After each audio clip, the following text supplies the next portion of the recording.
இது அங்கீகாரமா இதை ஒரு கட்சியா வளர்க்கறதுங்கிறது எவ்வளோ கஷ்டங்கிறது ஆரம்பித்த எனக்கும் தெரியும். அப்போ அது வருஷத்துக்கு முன்னாடி செஞ்சா அங்கீகாரம் பெறுவதே கஷ்டங்க.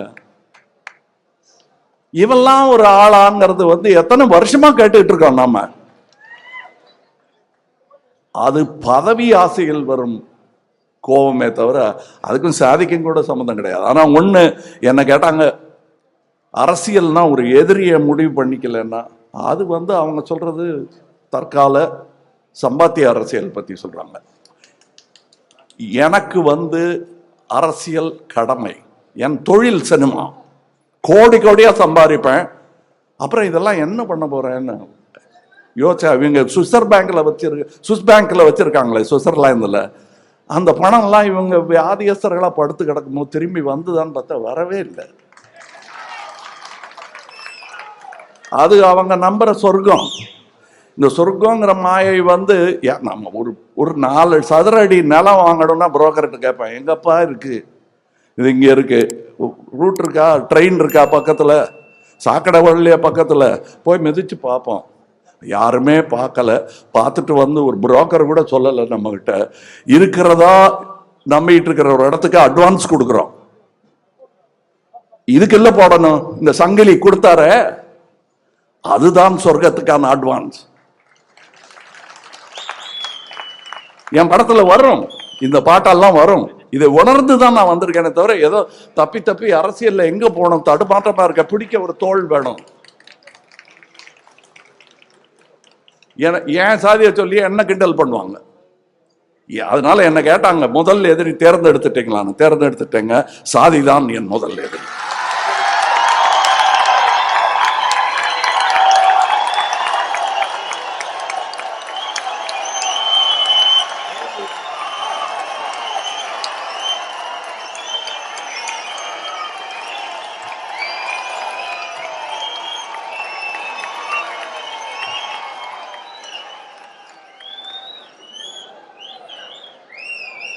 இனி உக்காரணும் இல்ல நடக்கணும், முட்டிக்கு வேற வேலை கொடுக்க கூடாது. புரியுதுங்களா? அது தரையில படுறதுக்காக வச்ச இடம் இல்ல. இதுதான் உள்ளங்கால் தான் தரையில படுறதுக்காக வச்ச இடம். கட்ட விரல் ரொம்ப முக்கியங்க. அது கையில இருந்தாலும் காலில் இருந்தாலும் முக்கியம், ஞாபகம் வச்சுக்கோங்க. இந்த கோபம் என் நெடுநாளைய கோபம். பிறப்பினால் நான் எவருக்கும் தாழ்ந்தவன் அல்ல, என்னை விட உயர்ந்தவர் யாரும் இல்லை என்பதை உங்கள் மனதில் பதிய வைப்பதுதான் இமாலய சாதனை. அதில் ஏறி நின்று கூவி விழிக்கும் டென்சிங்.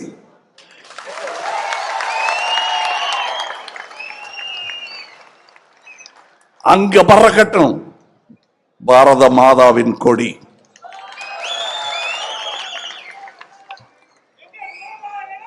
ஒரு சமுதாயத்தின் முன்னேற்றத்தை, பெண்களின் முன்னேற்றத்தை வைத்துத்தான் அளவிட முடியும். அம்பேத்கர் சொல்லி இருக்கிறாரு.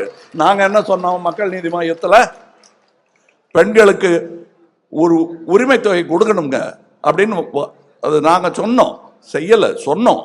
ஐடியா எங்க இருந்து தான் வந்தது. ஆனா அதை செயல்படுத்தினார்கள். செயல்படுத்தினால் என் சகோதரன், அவ்வளவுதான். நான் வேற பார்க்கல, எனக்கு கட்சியும் கிடையாதுங்கிறேன் நான். இந்த திராவிடம்ங்கிறது என்னங்க, எல்லாரும் சேர்ந்ததான், எல்லாரையும் சேர்த்துக்கிற பெருந்தன்மைக்கு பேர் தான் திராவிடம். அது நாடு தழுவியது. போய் பாருங்க, அங்க இருந்து சிந்து நதி முதல் வைகை நதி வரை அது பரவி இருக்கிறது. அது மேலடி என்றால் அது கீழடி. 3 அடியில உலகத்தை அளக்கலாம், நாங்க 2 அடியில் அளந்தோம். அது பேர் திருக்குறள்.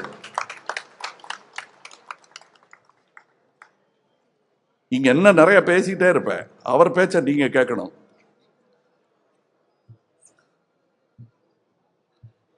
இதெல்லாம் பேசிட்டேன், நான் நோட்ஸ் எடுத்தேன். அதுக்கப்புறம் அதெல்லாம் எனக்கு உணர்வோட பேசுவதுதான், உண்மையாக பேசுவதுதான் முக்கியம். உண்மையை பேசணும்னு முடிவு பண்ணிட்டோம்னா பயம் இருக்காது. ஏன்னா உண்மைதானே. அப்புறம் என்ன நீங்க உண்மை பேசுறீங்க, ஜெயிக்கலையே என்ன பண்றீங்க? சத்தியமே விஜயத்தை எல்லாம் என்ன ஆச்சரியன்னு கேட்டாங்க. சரி, உன்னுடைய சிறப்பான பொய் என்று எதை சொல்வீர்கள்? நம்பிட்டான்யா அப்படிங்கிறதானே.